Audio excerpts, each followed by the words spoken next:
तुम्ही आंदोलन केलं, आंदोलनाची मागणी काय होती आणि त्याच्यानंतर ही कारवाई झाली त्याच्याबद्दल तुमचं काय म्हणणं? आमच्या शाळेमधले शिक्षक कामाला लावले याबद्दल काही आमचं म्हणणं नव्हतं, पण सगळे शिक्षक कामाला लावले याबद्दलचं हे आंदोलन होतं.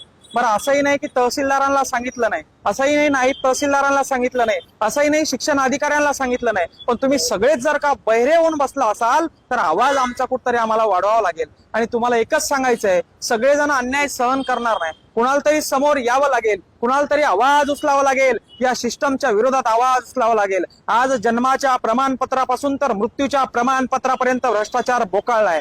या अधिकाऱ्यांना मी बोललेले एवढं जर का झोंबलं असेल तर स्वतःची वर्दी बाजूला ठेवून एखाद्या तहसील कार्यालयामधून एका दिवसामध्ये तुमचा अर्ज मंजूर करून आणावा किंवा तुमचा एखादा विनंती अर्ज रस्त्याचा मंजूर करून दाखवावा. तेव्हा सांगेल की शासन प्रशासन व्यवस्थित काम करतंय म्हणून. तुम्ही व्यवस्थित काम करताय, तुमच्यावर कामाचा लोड आहे, याबद्दल आमचं काहीच म्हणणं नाही, पण तुम्ही आमच्यासाठी आहात, आमचं म्हणणं तुम्ही ऐकून घ्यावं, त्याच्यावर प्रश्न या ठिकाणी तुम्ही मार्गी लावात, यासाठीचा हा उद्रेक होता. आणि तुम्हाला जर का असं वाटत असेल की मंगेश साबळेवर गुन्हे दाखल केले, मंगेश साबळेला तुरुंगात टाकलं आणि आता मंगेश साबळे शांत बसेल, गोळ्या जरी झाडल्या तरी हा साबळे शांत बसणार नाही. शेतकऱ्यांसाठी, गोरगरीब कष्टकरी बांधवांसाठी या ठिकाणी उठलेला हा आवाज आहे. माझ्या वावरातून समृद्धी महामार्ग जाणार आहे आणि 100-150 एकर जमीन मला घ्यायची आहे म्हणून राजकीय पुढाऱ्यासारखा आवाज हा नव्हता. किंवा मला एखादं टेंडर पाहिजे, एखाद्या संरक्षण भिंतीचं, एखाद्या रस्त्याचं टेंडर पाहिजे म्हणून हा आवाज नव्हता. माझ्या लेकरांच्या शिक्षणाच्या भविष्यासाठी हा आवाज होता. आणि तुम्ही आम्हाला फुकटची रेवडी देऊ नका, तुम्ही आम्हाला फुकटचं ज्ञान वाटू नका, पण आमच्या लेकरांना व्यवस्थित शिक्षण सिस्टम द्या, शिक्षणचा बोजवारा वाजवू नका. त्यासाठी उठलेला हा आवाज होता, त्यासाठी उठलेला हा उद्रेक होता, एवढंच या ठिकाणी सांगेल.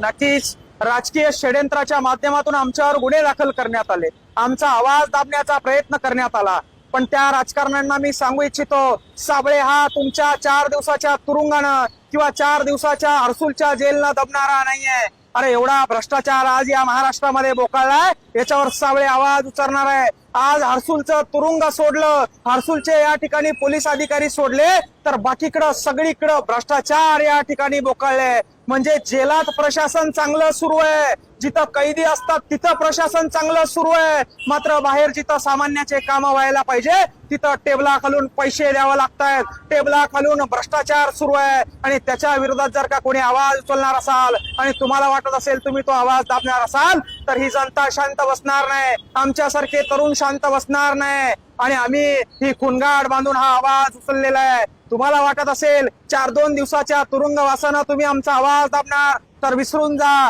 शेवटच्या श्वासापर्यंत या मातीसाठी हा मंगेश साबळे लढत राहणार आहे, लक्षात असू द्या.